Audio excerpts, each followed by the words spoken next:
Tony D and Little Joan with a screenwriter's rant on Interceptor from Netflix. Looks like something that, I don't know, Steven Seagal or one of those 80s action guys would have starred in back in the day. Smash like and subscribe. Thank you for smash liking and subscribing. Check out my books, links in the description. Comedy Horror in South Jersey. It's the Pineys, books 1 through 8. Also, check out my cousin's GoFundMe page if you're feeling generous. Throw him some money. He needs it for a kidney thing. Now, this is the main character. She is the Interceptor. This was the last assignment she wanted. Apparently, we have, I don't know if this is true, we have some kind of oil rig out in the middle of the ocean with nuclear missiles on it. And she and her cohorts protect it. And she has an accent, but she works for the army. I don't know what country she's from. She's obviously some sort of action star. Because she is kicking A and taking names.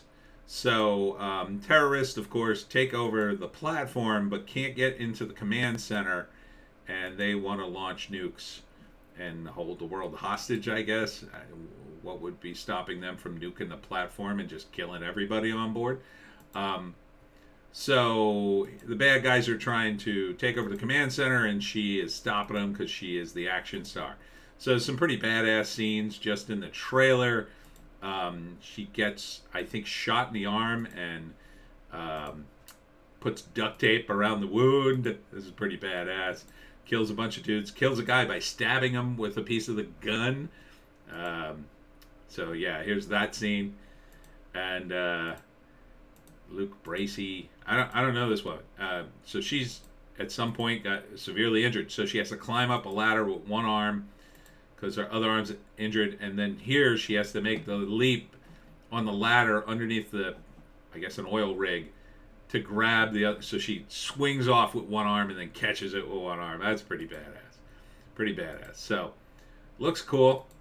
So it's called Interceptor. I guess they're new. I guess we have these. I don't know. June 3rd on Netflix. She's got an accent, kind of like a female Arnold Schwarzenegger. It's not German. I can't quite place it. I want to say it's Slavic, though. The scene where she gets thrown into the water. Elsa Pataki. Pataki? Patake? I don't know. Pataki. So, it sounds cool. It sounds cool. It looks cool. It's got good action.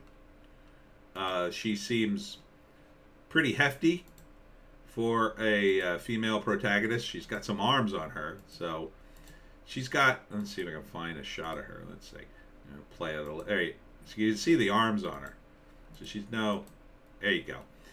She's got big arms, okay? And I'm not knocking that. I mean, I still think she looks pretty good, but that gives her more credibility in this realm, right?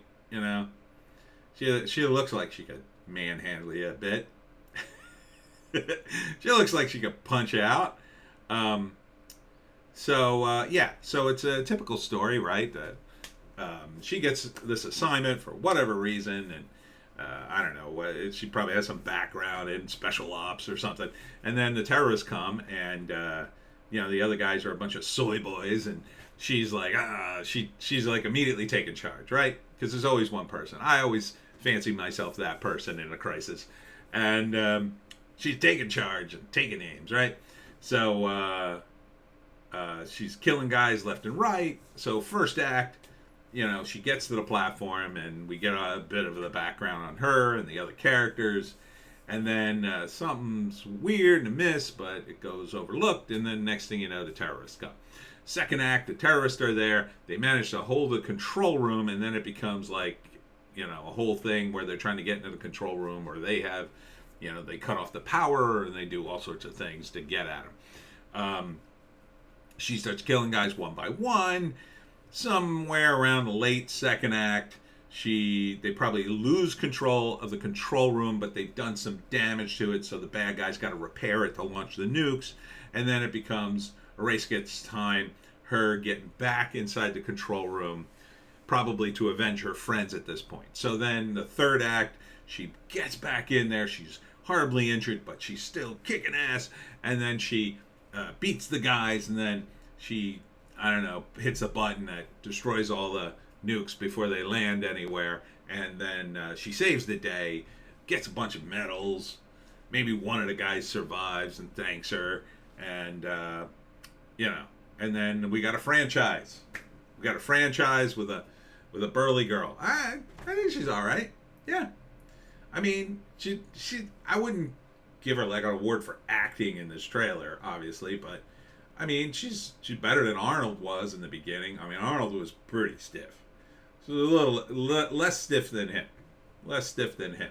Not knocking it out of the park. I mean, she's definitely got that accent, which is weird, right? I mean, you want like Americans in the American Army. So I don't know what country she's from, but I'd watch this. It's on Netflix. I probably will. This is like an old 80s movie. Yeah, this is exactly what I want. I want dudes getting killed. I want somebody kicking A and taking names. And it's not coming off as woke. I mean, it's female protagonist, but she at least has the arms that I can kind of believe it could happen. So, yeah, it looks fairly watchable. Looks like something that'd be a popcorn movie. You'd sit around, watch with your friends, and go, yeah, kill that dude. Oh, yeah. She doesn't sound like she's going to, like, have a bunch of stupid lines like in Ruby Rose and Batwoman or something. Sounds like it's just going to be your standard actioner. So, sure. Interceptor. Good name. Can't knock the name. That's a good name. This is the kind of movies they used to make. They'd make 10, 15 of these movies, put them out all the time. Some of them would be okay, some of them would be hilarious, some of them would be great. I could totally, you could put any action guy in here. Steven Seagal, Jean-Claude Van Damme. An American would, Steven Seagal, although he's too heavy and old now.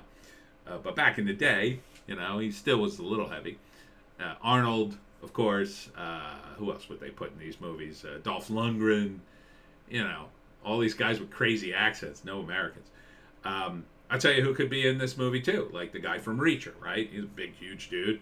Military-looking dude. But no, she works. She's like a Gina Carano type. I don't even think Gina's arms are that big. So, Interceptor, June 3rd.